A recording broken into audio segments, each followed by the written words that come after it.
Yesterday, somebody asked, what is the significance of aspects in astrology? And is aspect related to the desire of that person?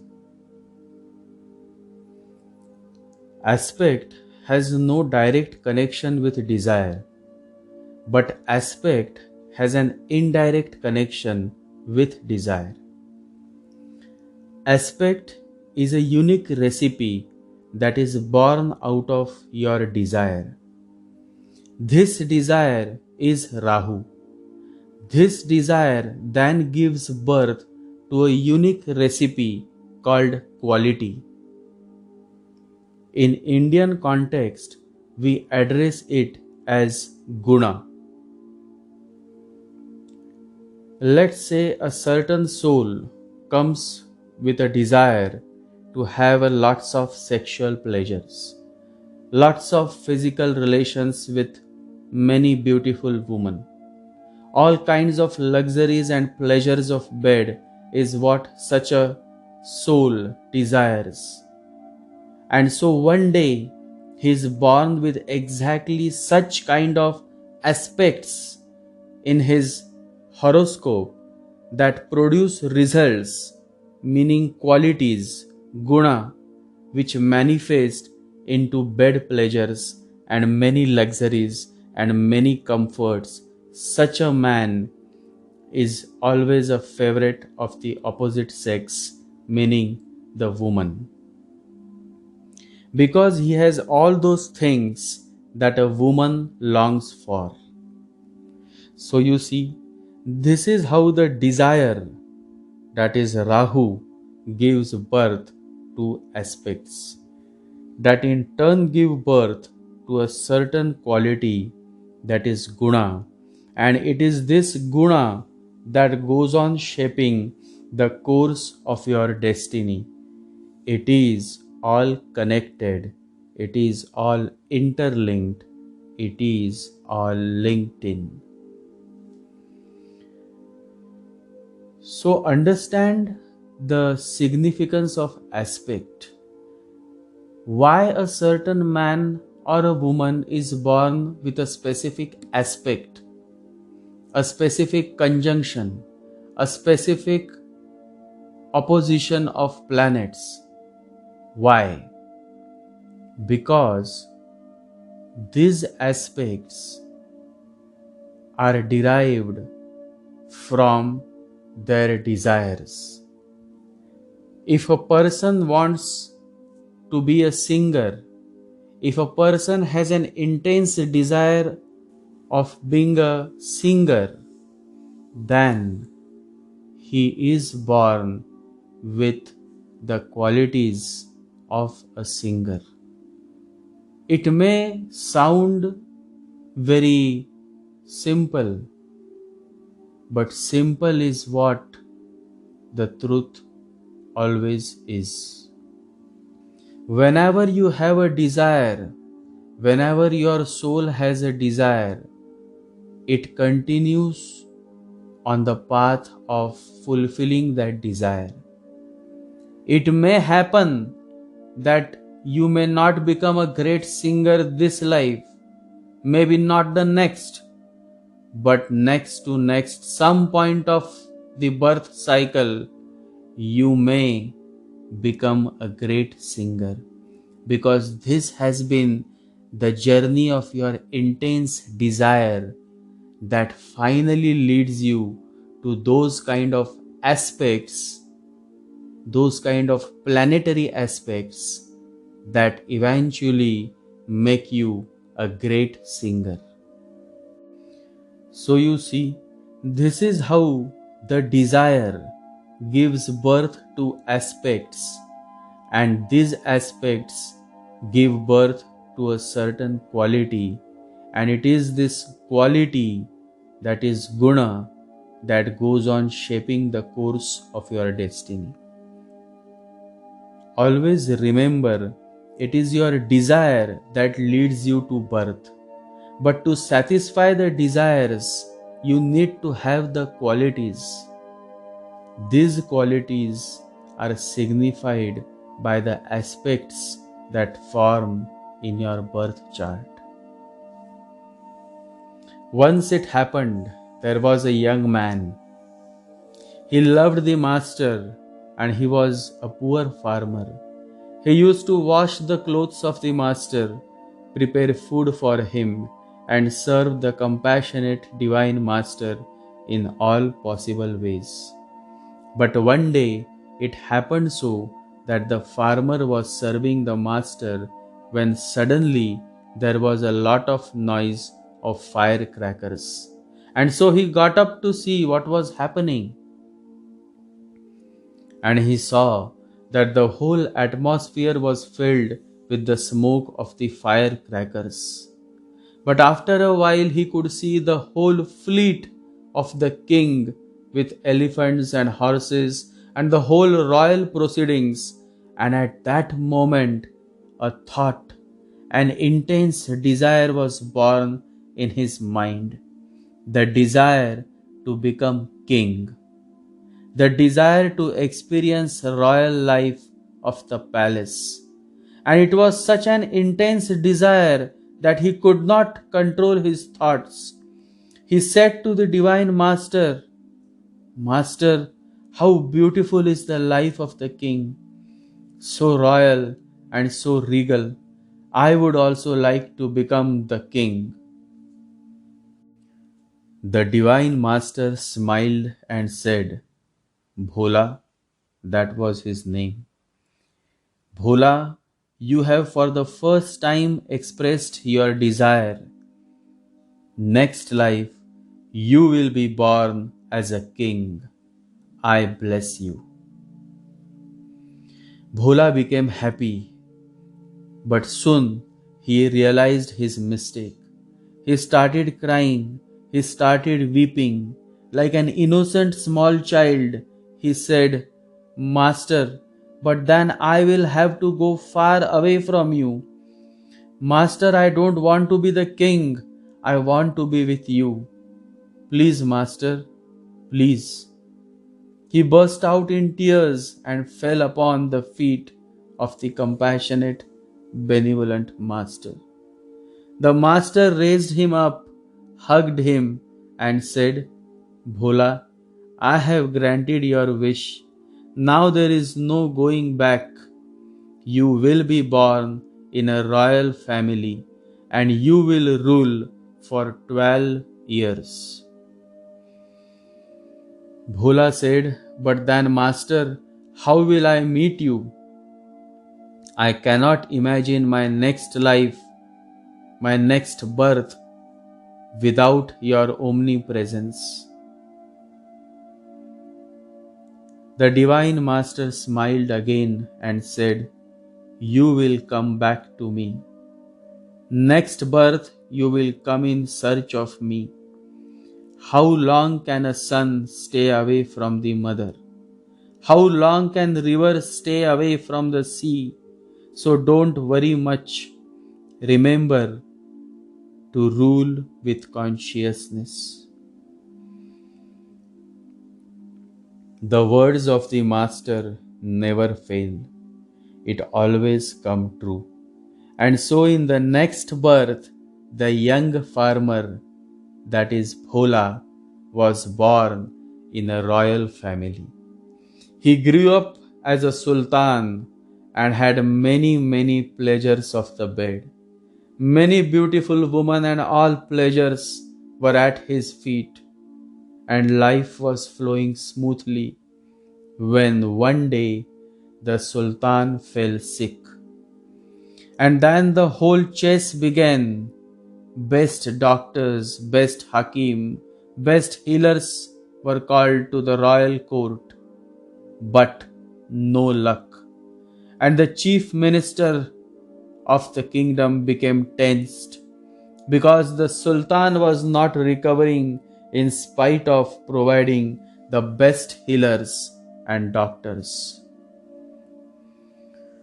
Then one day, someone came to the minister and said, "A great Sufi saint has arrived in our capital. but he seemed to be a strange person. He talks very less, and he never sleeps at night, and yet he is always found in his bliss, in his joy. I think we should take the Sultan to him. He seems to be a man of miracle. The minister was an intelligent man. He could feel, he could sense, but still, to ensure that the man was right, that the news was right, he goes to see the Sufi saint. And the moment he reached, he could see from distance the glimpse of the Sufi saint dressed in shimmering green. And even from distance, he could sense that this man is something, a certain fragrance, a certain bliss, a certain aura. The minister could not control himself. Even though he was observing from a distance, he could feel so much of divinity that he started crying. His eyes became wet. He wanted to go ahead and meet the Sufi saint, but he thought that it would be better to first share his feelings with the Sultan. And so he goes back to the palace.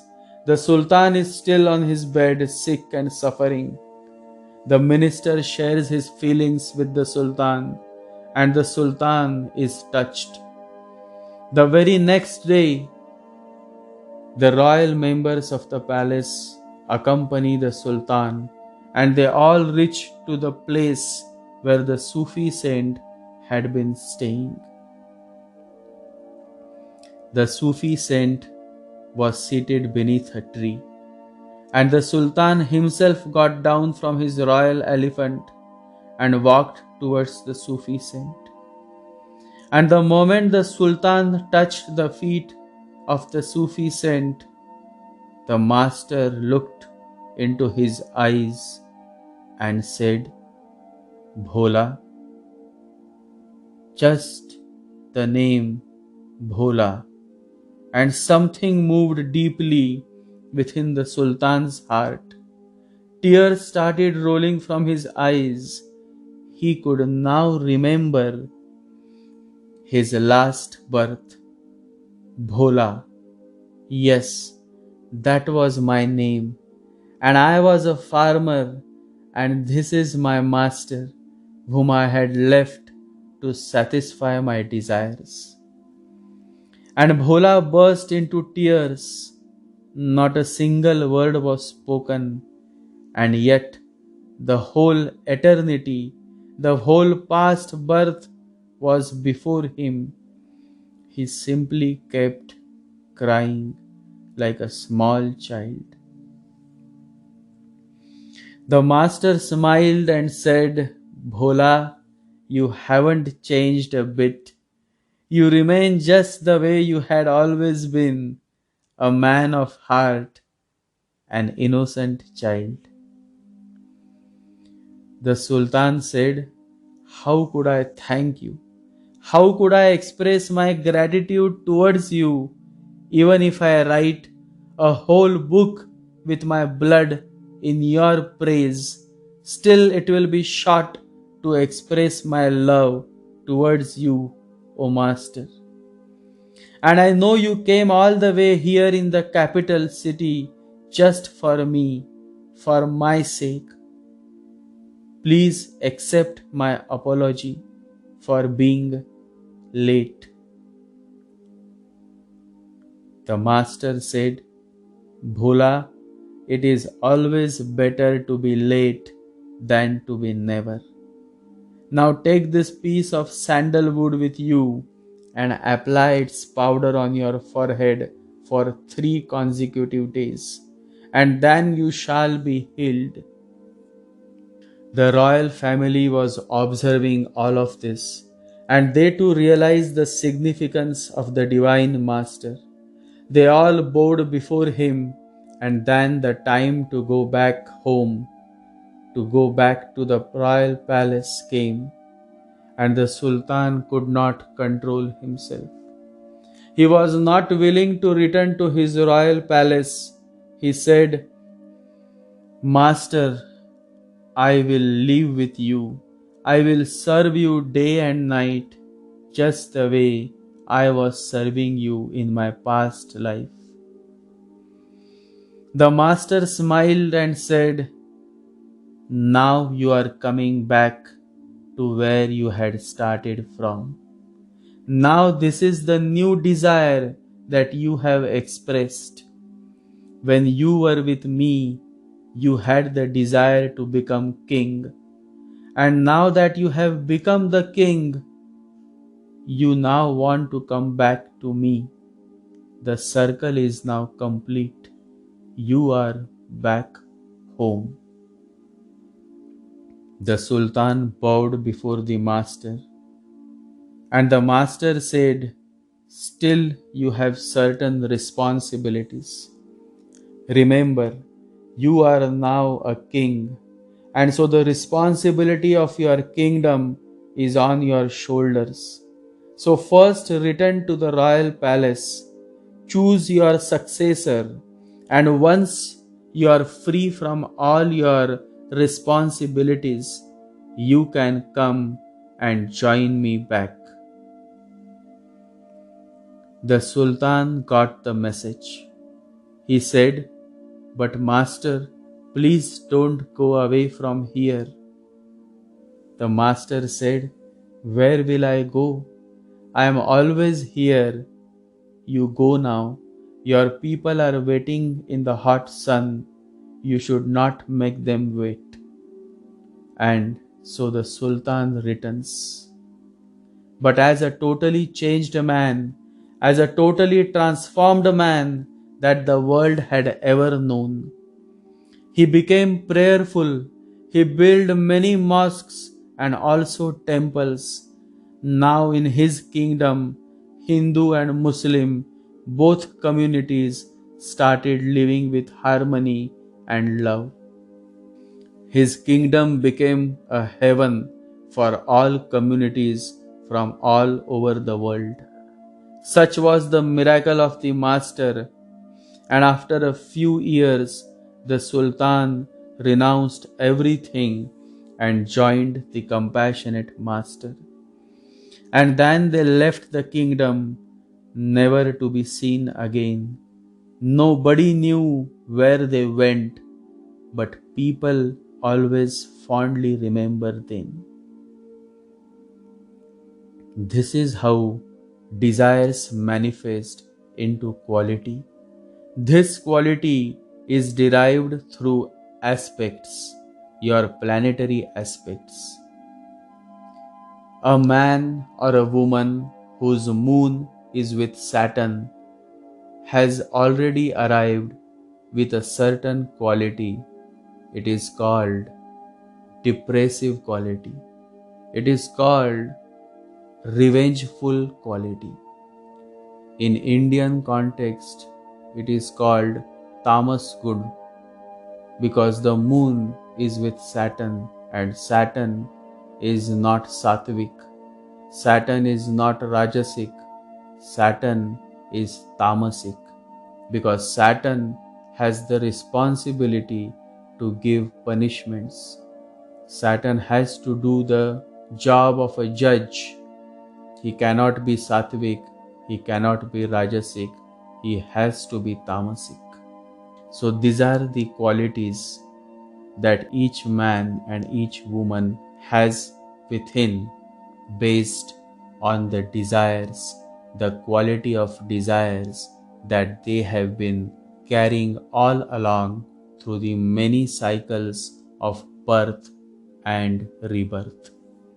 The young farmer Bhola had an intense desire to become the king, and since his karmic quality was too good, the master granted his wish. And then the same young farmer takes rebirth in the royal family and becomes the Sultan. This is how the journey of birth and rebirth is balancing the level of your desires and your karma. The birth is decided, the birth manifests in a specific family that matches the level of your desire and karmic quality.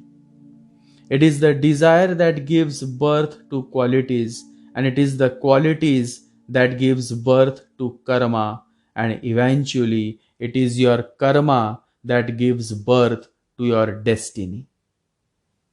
This is how the whole channel flows. First comes the desire. Through the desire, the quality is developed, and through the quality, the karma is executed. And based on the karma that is executed, the destiny goes on shaping. You see how beautiful is this? So, at the root is the desire. The root is Rahu. Desire is Rahu. You, I, we all are born out of desires. In plain terms, we are born because of Rahu. And so, if you want to raise the quality of your life, then you first have to focus on transforming your desires to higher level. Always remember, desire has not to be destroyed. Desire has to be purified. Desire has not to be dropped. Desire has to be transformed. Your very being is desire. To be against it is to be against yourself and against all. The same passion that you have within you, the same passion that provides you with intense sexual drive, this same passion, imagine, just imagine this same passion, if it is transformed, if it is diverted towards self-realization, towards meditation, towards God, then you can attain that which never leaves you but always remains with you, and that is the eternal bliss. But common man's passion is towards experiencing sexual pleasures. And then when the body becomes old, when he crosses the age of 60, he starts remembering God. What is the use? Life is already slipping out of his hand. He is already close to his deathbed. Whole life was spent to attain pleasures of body. Now the time is running out. Even if he wants to meditate, he cannot. The body is too old. It cannot cooperate. It cannot be of much help. Aspects are born out of desires. A yogi's birth chart may have aspects that are totally different than that of a typical businessman. The quality of desires when it comes to a real yogi is of the beyond nature, the higher altitudes than that of a businessman. Many insightful businessmen have a subtle desire to become a yogi. And it has always been the case that even though they have the subtle desire, they cannot, because they remain trapped in their past karmic cycle, which in turn was the result of their lower desires. And this is how millions of men and women remain trapped. They may appear as the emperor, but the real emperor is one who has transformed his desires, who has purified his desires, and then a time comes in his life when he moves from desires to desirelessness state, and that is the stage of Buddha, the enlightened master. Now look at this again. How beautiful is this?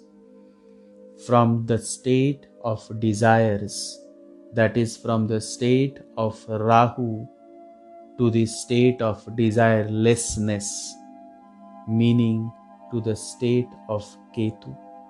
You see, that is how the journey of human birth is supposed to be, that we all come in this human form to satisfy our desires, but a time should come in our life when we move away from desires and we reach to the state of desirelessness, that is the state of Ketu, from Rahu to the state of desirelessness, Ketu. The real emperor is not the one who is caught up with luxuries and power and sex and money. The real emperor is the one who has moved beyond this fake gold and attained the real gold, that is the enlightenment. The master says there are only two types of people in the world, the beggar and the emperor. Those who live in desires are beggars. Those who live in completion of silence, peace and love are the emperors. Once it happened, I was traveling alone through the Sahyadri mountains, and suddenly I came across a great yogi and I bowed before him. It was a great moment of my life. I still remember his words. He had said, "Now there are no planets in my horoscope. Now in my horoscope only I exist. Only the self exists." How deep are these words? How deep are these words? Only a meditative man could understand, could relate, could resonate with these words. What it means is that when there are no desires left, where is the question of any quality? He has entered into the Nirguna stage, where there is no Rajogun, no Tamas Gun, no Sattvic Gun, but only Nirgun, Nirakar. How beautiful is this stage! I prostrate before that great yogi whom I had met accidentally. Accidents are beautiful. Always remember this. Whatever happens accidentally is something that is truly beautiful. Neem Karoli Baba always used to say that it happens often that you are set on your journey in the search of a certain thing, but you end up getting something else, which is far more beautiful than what you had planned for. Often one goes for one thing and finds another, says the Divine Master Neem Karoli Baba. Great things are always accidental. Beautiful things happen by accident. And so, embrace all that happens accidentally in your life. The accidental moments are the real turning moments of our life. Enlightenment is also accidental. If you are seeking to attain enlightenment, it may never happen, because it happens only when you never had planned for it, but you simply kept walking in His love, in His devotion, in His love, the benevolent Master. Just because Buddha had a sweet rice milk pudding before he attained enlightenment, all the Buddhist monks follow the same diet before meditating, because they think by eating sweet rice milk like Buddha, they too can attain enlightenment someday, sometime, somewhere. So people just follow what they see. They cannot feel what Buddha felt. They simply remain on the circumference, living a shallow life filled with all sorts of material desires and illusions of mind. One of the greatest astrologer that I personally love is Sri Yukteswar Giri, the divine master who wrote one of the most enlightening books, The Holy Science. But he was not an astrologer of the type that you all may know of. He was a great mystic, a great divine master, and astrology was just a small part of his vast ocean of wisdom. I prostrate before His Holiness Yukteswar Giri, the master of the much famed Paramahamsa Yoganand. Sri Yukteswar Giri says, a child is born on that day and at that hour when the celestial rays are in mathematical harmony with his individual karma. His horoscope is a challenging portrait revealing his unalterable past and its probable future result. But the natal chart can be rightly interpreted only by men of wisdom, and these are few. Intellectualism can help you to go from A to Z, but then the doors close. Then you are locked up, then you are stuck. Intellectualism is logic, your head, and head cannot go beyond. It knows calculations, it is good in mathematics, but people tend to forget the fact that astrology is not just mathematics, astrology is not logic. Astrology is the light of consciousness. That is why in the ancient days it was only the sage, the Muni, the Sadhu, the Yogi who were well versed in astrology. Because lifestyle is very important. Your own way of living is very important. In Indian context, we address this in just one word, and that is acharan, meaning how you perform your daily routine, the purity, the cleanliness, the prayerfulness, and the devotion and the love towards the Master. Always remember, wisdom comes from within and not from outside. And I would rather go a step ahead and say that yes, wisdom comes from within, but it comes only through the benevolent Divine Master, through His love, His compassion, His grace. Guru Nanak, one of the greatest Divine Masters, says, let no man in the world live in delusion. Without a guru, no one can cross over. The significance of the guru, the master, is beyond the power of words. Love has to be there, unconditional love. Devotion is the higher love. Devotion is love overflowing. It is only when you do something with devotion that you can attain success.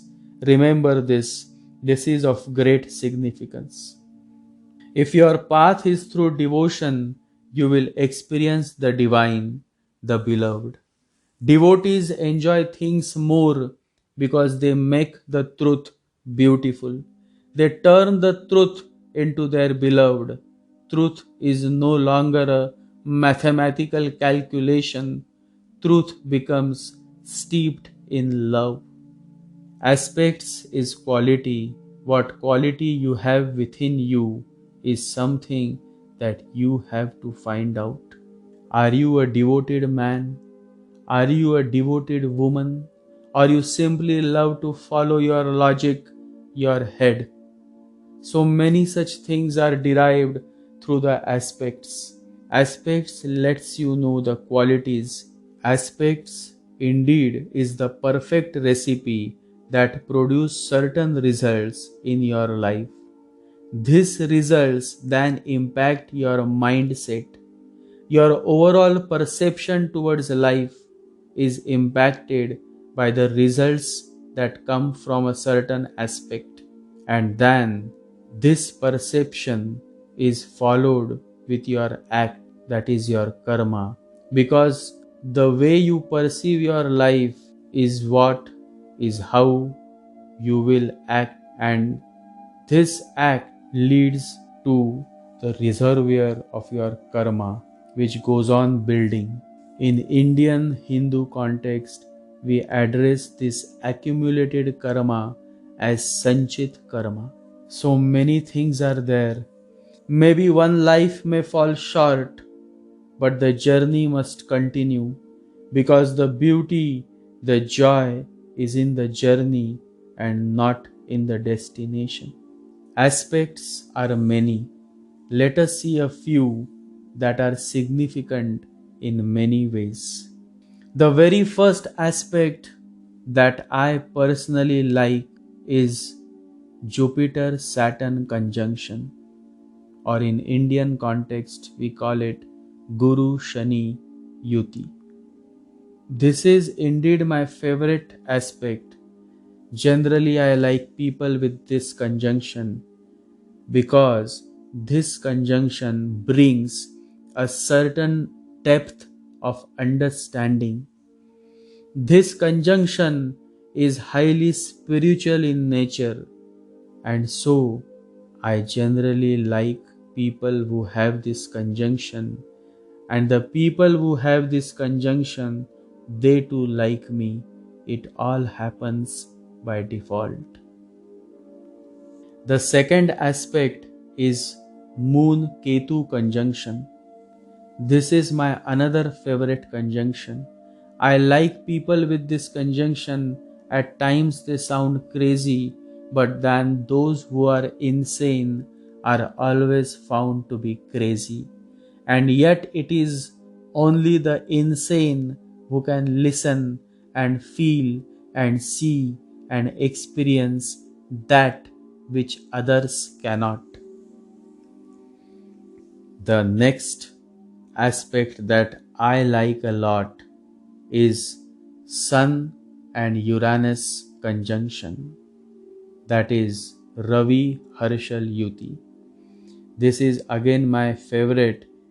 This conjunction produce intense individualistic people. They are kind of rebels and lovers of truth. They blend well with me and I blend well with them. It is indeed a great connection, because these people are very original and they just like to live by being themselves. And then the other aspect is Mercury Venus conjunction. This is a very common aspect, provides a good romantic chit-chat individual who likes to read a lot, all kind of subjects from sex to spirituality. These men and women are generally found in groups and gangs and generally are very sociable people. The next aspect, Moon Jupiter conjunction. These men and women are very religious by nature. If there is absolutely no spiritual angle to this conjunction, then they generally remain religious all their life. To them, religion, tradition, customs and beliefs comes first. The rest comes later.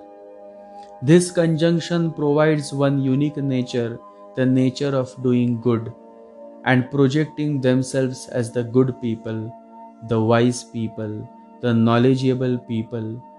But the negative side is that they are too much committed to doing good and many times become victim because people take undue advantage of their goodness.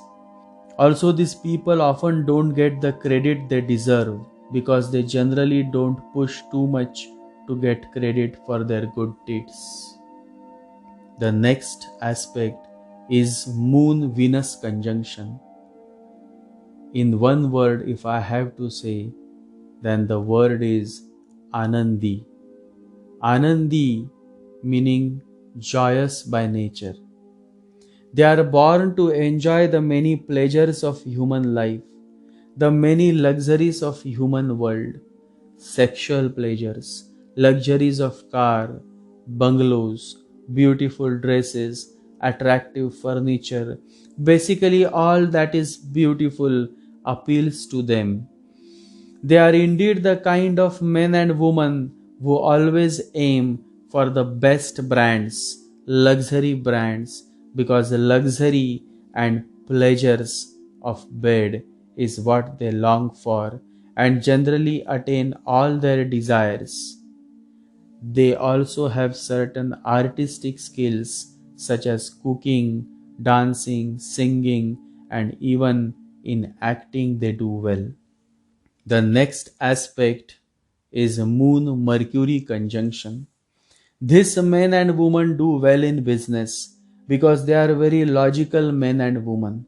They are too much in the head, and so generally in my diary they absolutely have no place because neither do I like them and nor do they like me. It is a total contrast. I am a follower of the heart and they are the followers of the head. The match can never happen. It never does. The next aspect is Moon Rahu conjunction. Interestingly, many men and women with this conjunction take great interest in spiritualism. But be aware, they just are interested. They just want to know. You see, curiosity, and that's all. Nothing less and nothing more. They often come with many illusions. In fact, I have met men and women who start feeling as if they have become some god men. Here, Rahu makes their mind total chaotic.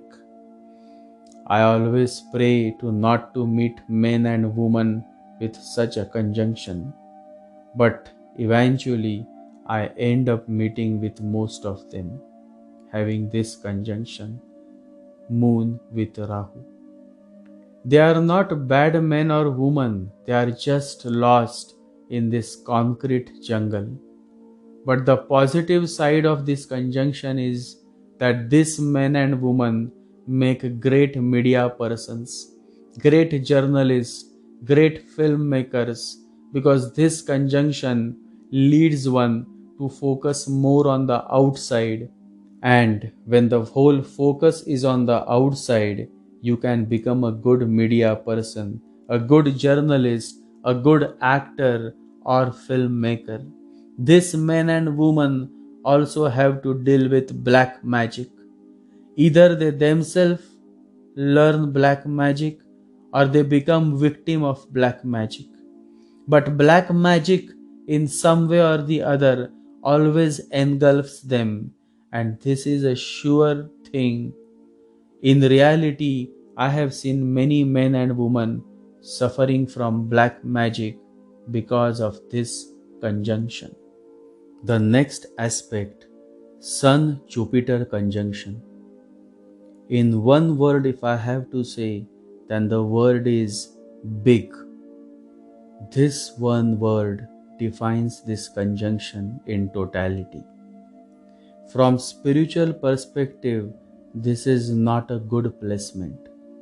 The person is too much trapped in the I am somebody phenomena.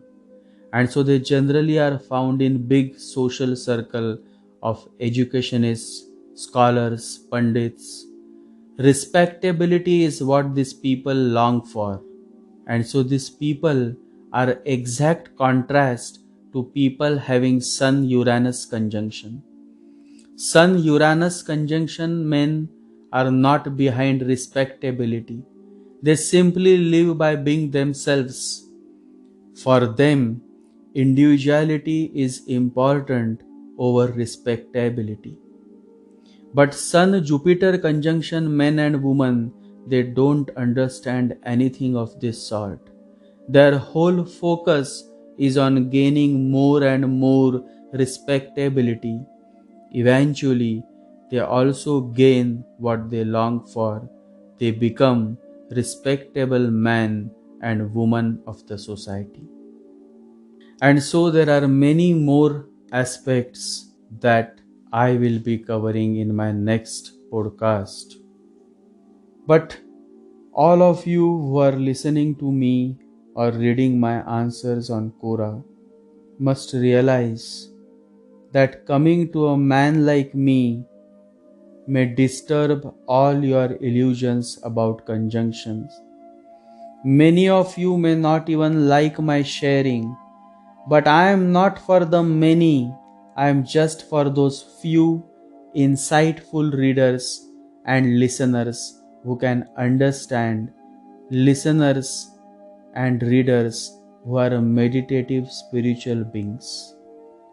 Always remember, this life's aspects are inborn qualities within you, your own karmic fruits.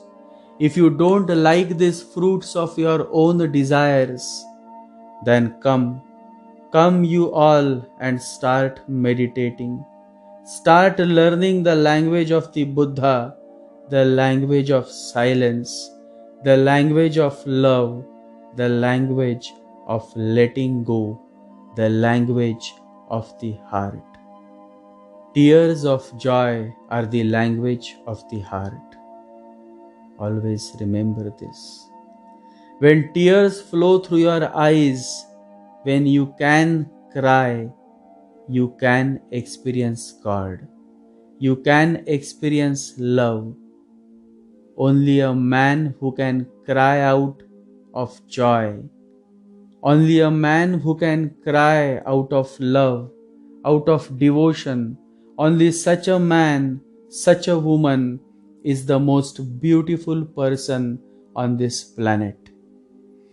God comes in search of such a person.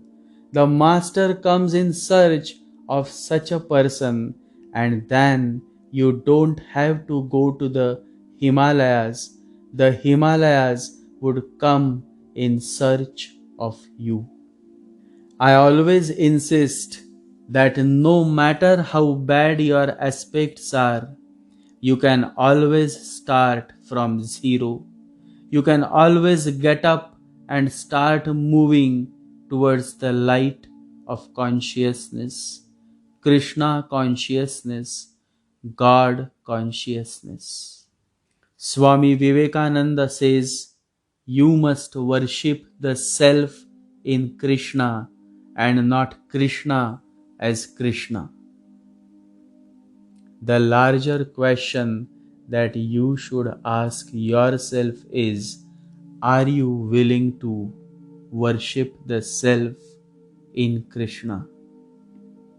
If your answer is yes, then there is better tomorrow waiting for you. All you have to do is to start living your life with more and more awareness. By letting go, by forgiving, you can do it. It will be difficult in the beginning, but slowly, you will start coming back to your source, back to home. Always remember, there is only one home, and that is not on the outside, but very much within you. And so, start meditating, start turning inward, and come back home. There is no home unless we find it in ourselves.